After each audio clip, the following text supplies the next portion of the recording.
Welcome back, WNST, Towson, Baltimore, and Baltimore Positive. We have been celebrating one thing here all week, and, I've told all the Super Bowl 35 guys, I'm like, every other 3 years, because of the other things that happened back here a few years ago, we're going to be putting together more of these. One day Harbaugh will have one on both sides of us. Luke Jones isn't working a lot this week. Luke, I'm going to let you, lament the loss of Tampa and palm trees and Radio Row and all that. But at least we have some Super Bowl champions to get you off the shovel and out of the backyard up there in Pennsylvania with the snowstorm for one of your all-time favorites in this one. Yeah, it's appropriate. We're talking to a St. Paul native. I was just outside shoveling the snow that we've gotten over the last couple of days. But one of my favorites, I joined the Ravens beat full-time in 2011, and this was a wily veteran who'd been through a lot and always was generous with his time. And, doing early morning radio, was always willing to go on at 6:30 in the morning. So Matt Birk, you immediately became one of my favorites, and it's always good to catch up with you. And I'm really glad the last time we talked, Nestor was actually in his hotel sick with food poisoning in Minneapolis a few years ago. So it's good to have him with us, Matt. It was 10 below when I was sick as a dog. You know how that is in your hometown, right? Hey, Minneapolis, St. Paul is not for the faint of heart now. This is a tough guy town over here. We went to that corner burger place, where they put the cheese in, it was a couple years ago. How are you? I mean, you're still thin and fit and raising children and freezing up there in the woods and coming on to promote some stuff. But it's a Super Bowl week. This has just been a weird time, right? I mean, you'll probably be in Tampa to get out of this for a couple of days, right? Yeah. A couple of charities I'm still involved with, Gridiron Greats being one of them. We always have a great cigar party at the Super Bowl, and not able to do that this year. And yeah, it's unfortunate. Yeah, I mean, I think we're kind of used to just being disappointed, right, these last 10 or 11 months. And so maybe that makes it a little bit more palatable. But, nonetheless, hey, you got a great matchup for the Super Bowl. And, I'd be lying if I said this isn't always a good week, just because I get to reminisce about what happened 8 years ago now, which is kind of crazy to think about. Well, I brought some of the other champions back. I mean, like Otis Anderson came on, Super Bowl MVPs, all the people we usually see and the people in the yellow jackets walking around and doing all that. This is a little distant and weird, but it's been a great time for nostalgia and thinking about 20 years for the original team here. And the things that rub up against you, like Brian Billick and Ray Lewis and different things.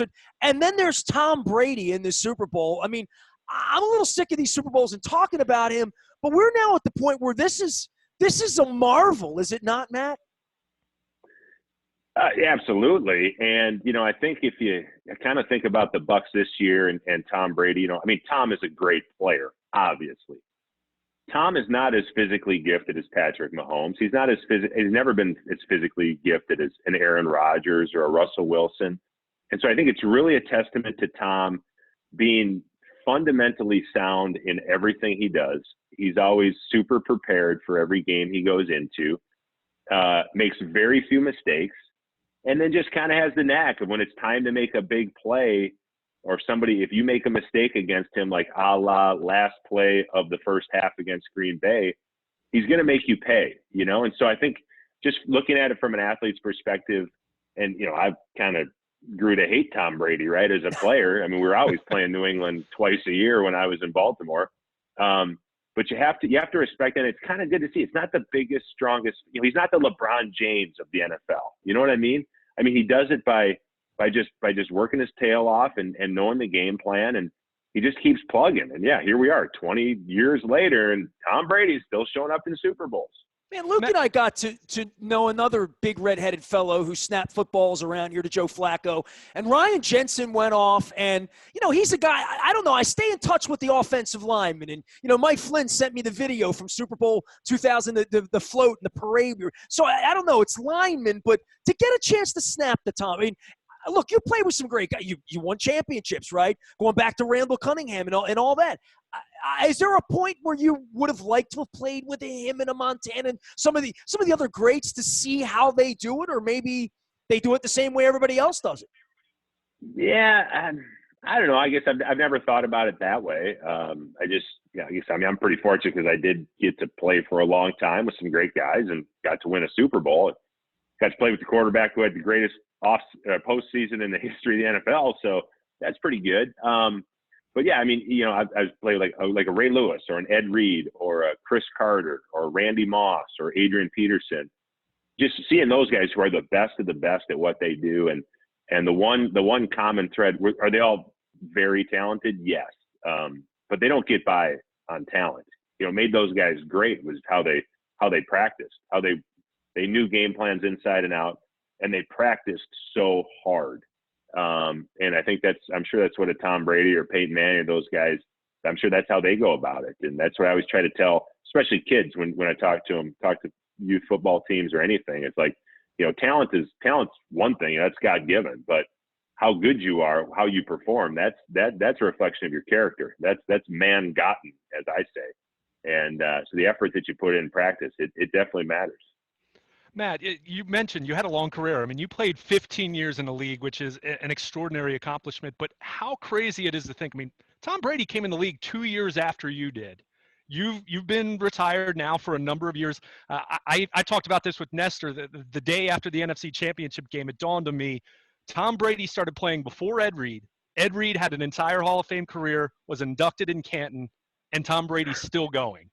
I mean, just for someone who played in the league as long as you did, and I know the rigors of playing quarterback doesn't quite stack up to being in the trenches like an offensive lineman, but how amazed are you by the fact that he's still doing this at the level at which he's doing it 2+ decades into it?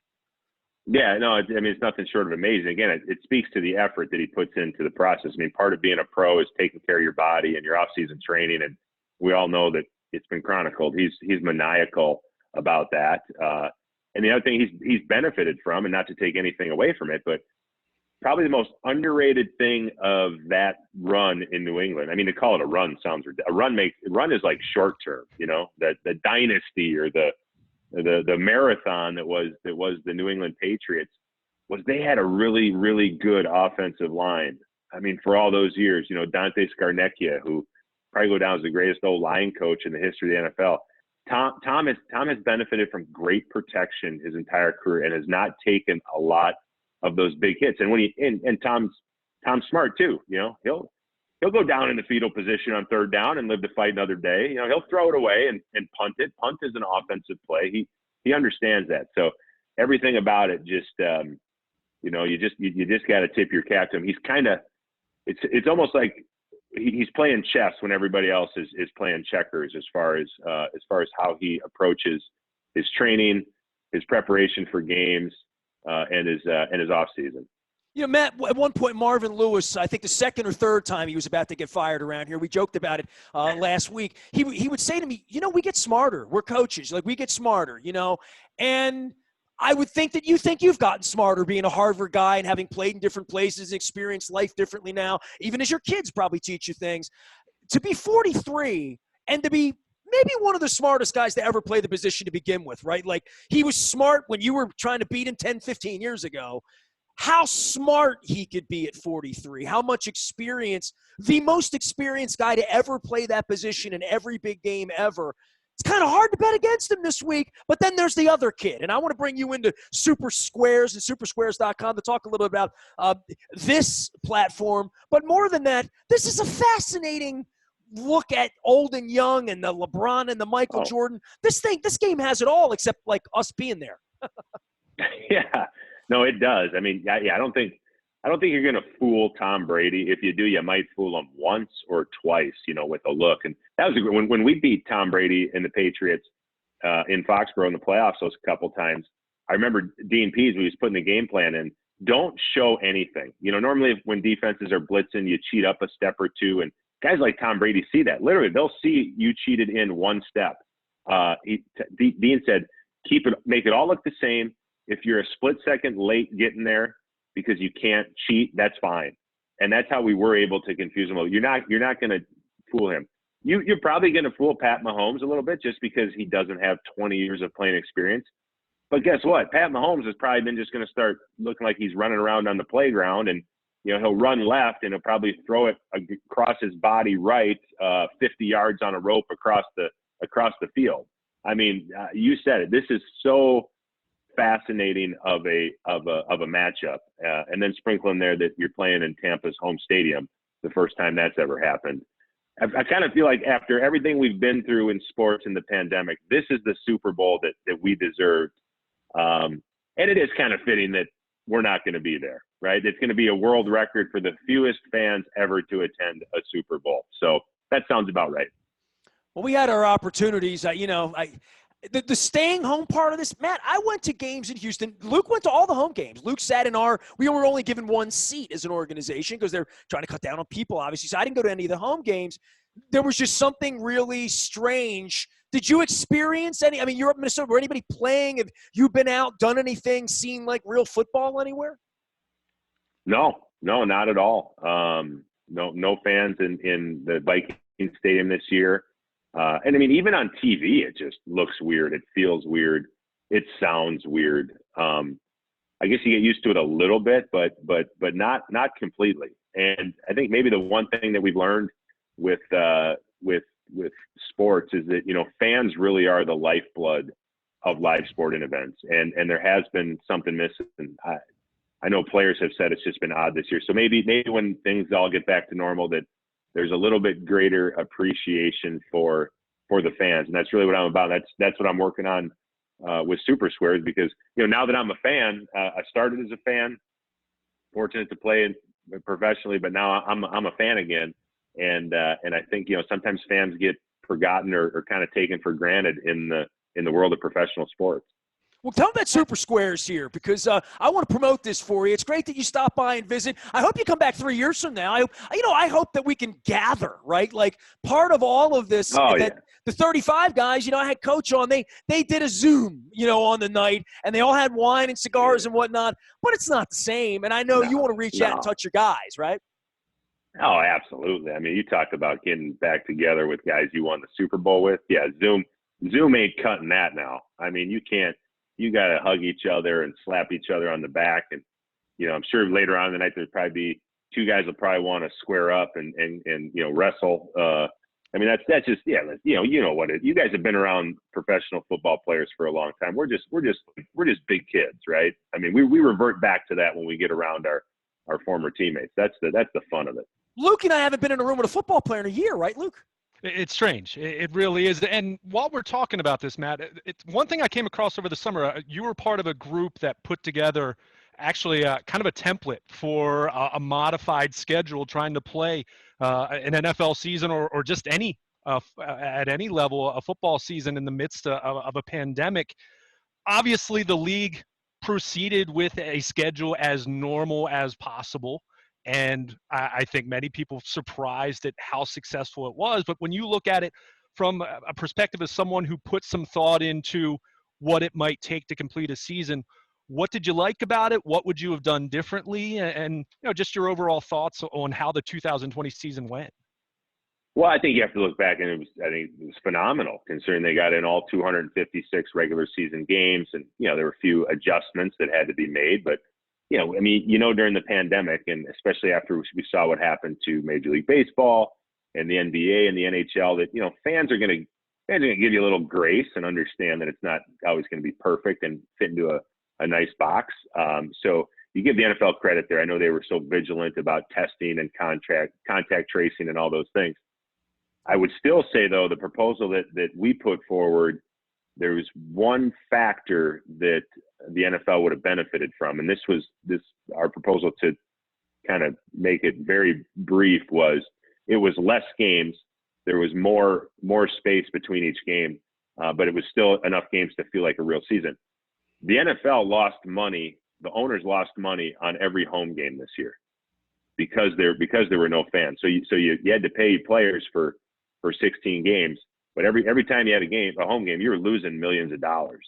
So if you could have decreased the number of home games and still gotten in a full season, you would have cut your losses, so to speak.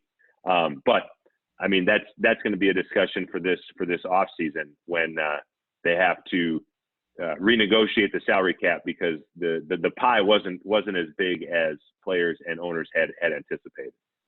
Matt, I think we lost your video there. Matt Birk joining us here, Super Bowl champion. That's 47. Even though I've been saying 35 a lot, we're getting into 55 now. That means 8. That means a couple years from now we're going to have a reunion around here of great magnitude. Matt's here promoting Super Squares. There's a new way to play squares that began sweeping the nation this year. Everybody's stuck at home. My wife's playing games. She's going to find out about this. Combine squares and predictions. It's called Super Squares. It's changing the face of mobile sports apps. You download it, Super Squares, and play against your friends, your family, your coworkers. You create a skybox, share your passcode with them, and play along. Matt is there. All your kids are involved in this, right? I mean, it's a family feud probably thing, right? Well, you got to be 21 or older to play Super Squares. Because we're giving out some huge prizes, $2.4 million in prizes up for grabs on Super Bowl Sunday. But now we know this time of year, right? And again, this is the fan in me. This time of year, everybody plays a Squares game at their Super Bowl parties. It's nostalgic, it's tradition, but that game's really not that fun. You go to the party, you throw in your money, it's gambling, and then if you're like me, you get like a 5 and a 9. So you're not going to win. Stuff. Yeah, it's crazy. Yeah, it never works out, and once the game starts, it's done. Super Squares, what we created, I think it's really cool. We've got our squares, we have dynamic squares. So you get a super square at the beginning of the game, which is 4 number combinations, not 1. You're always guaranteed at least 1 good number, by the way. And then each quarter you get a new super square, meaning 4 new sets of numbers. So you get 16 number combinations throughout the game. If you get 1 number right, you get partial credit. See, I knew the math was going to come in here. I knew he was going to Harvard this all up for me. Yeah, I'm trying to keep it. I'm trying to keip it at your level. I knew you were going to go powers and squares and bring variables in. I think you'll appreciate this. I mean, a blindfolded monkey has as good a chance of winning football squares as I do because it doesn't take any skill. We have a predictions element, meaning that you make 3 predictions about the game. And you're graded on a curve. The closer your predictions are, the more points you get. So it's a blend of skill and luck, and it's free. It's a ton of fun. And like I said, the prizes are huge. $2 million for a perfect game. And then Super Bowl Sunday, we're going to give away at least 1 Rivian electric adventure vehicle, maybe 2, which is like those things aren't even on the street yet. And it's just a way for fans to get involved, to be kind of active participants during the game, give you something to do other than watch the game. And if all else fails, Nestor and Luke and you and all your listeners don't win anything, we have lots of winners. If you don't win anything on Super Bowl Sunday, worst case scenario is you're going to help set a Guinness World Record.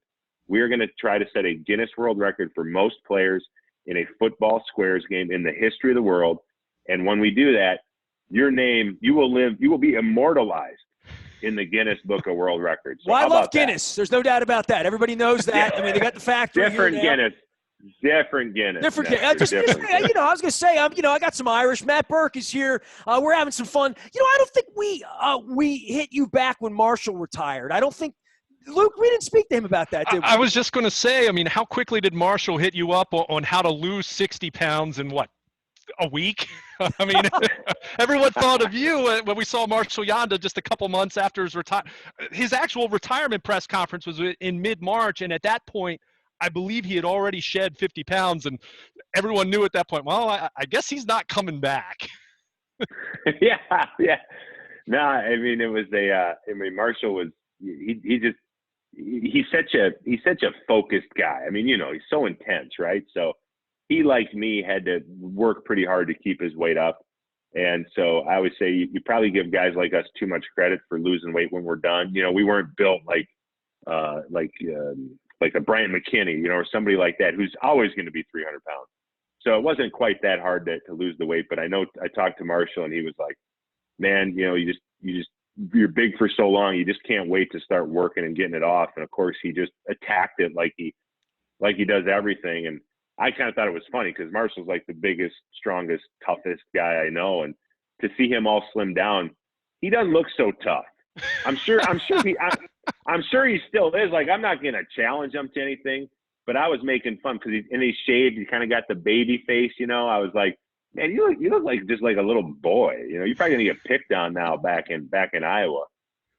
Well, it's kind of like a courtroom as the media in that auditorium for the retirement. because there aren't a whole lot of them in that way that are so grand. And we think Marshall's going probably someplace very special in Ohio, and you can debate that further if you wish. But we No watched question. people come in, and teammates came back. Joe Flacco. So it was just sort of like a who's who of everybody walking in. And then we're like, what happened to Marshall? You know, half of Marshall's gone. It's been like 60 days, man. Like, how was that even possible?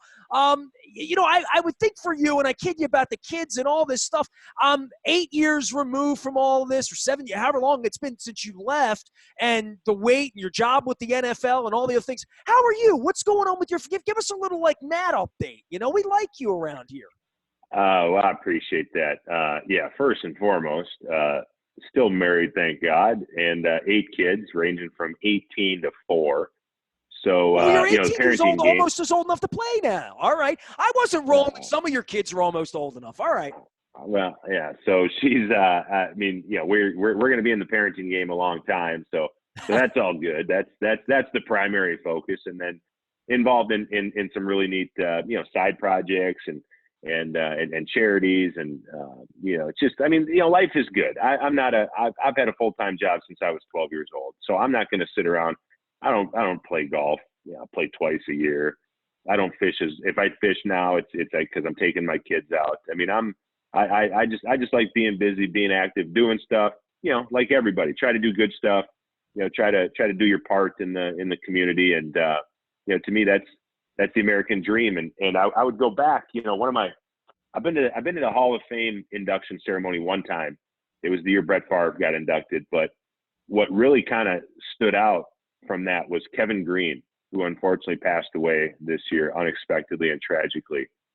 He gave one of the greatest speeches I had ever heard in his induction speech. And at the end, he said, maybe at the end of the day, all an ex-ball player can hope for is, you know, be with his wife and be healthy enough to run around with his kids and throw the ball in the front yard. And I remember when he said that, I thought, yeah, that's about it. I mean, if you play in the NFL, you're so dang lucky to be able to have done something like that. And I look at myself, you know, the fat, weak, slow kid from St. Paul, Minnesota, who got a chance to play for 15 years in the NFL, play 11 years for my hometown team, win a Super Bowl. Man, I mean, I shouldn't have any bad days. And I'm healthy enough to run around with my kids and do that. So I just, you know, I mean, that's what I do.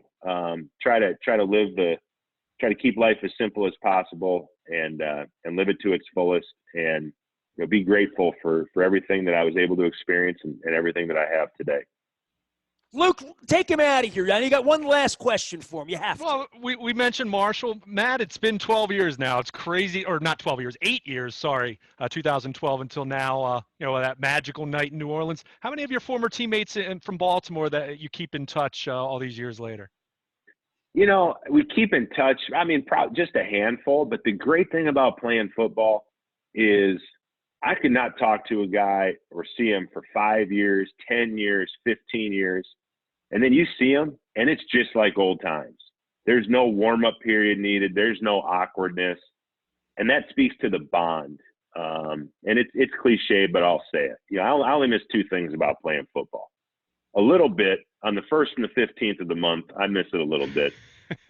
Those paychecks were nice. I'm not going to lie to you. It's hard to make that kind of money in the real world.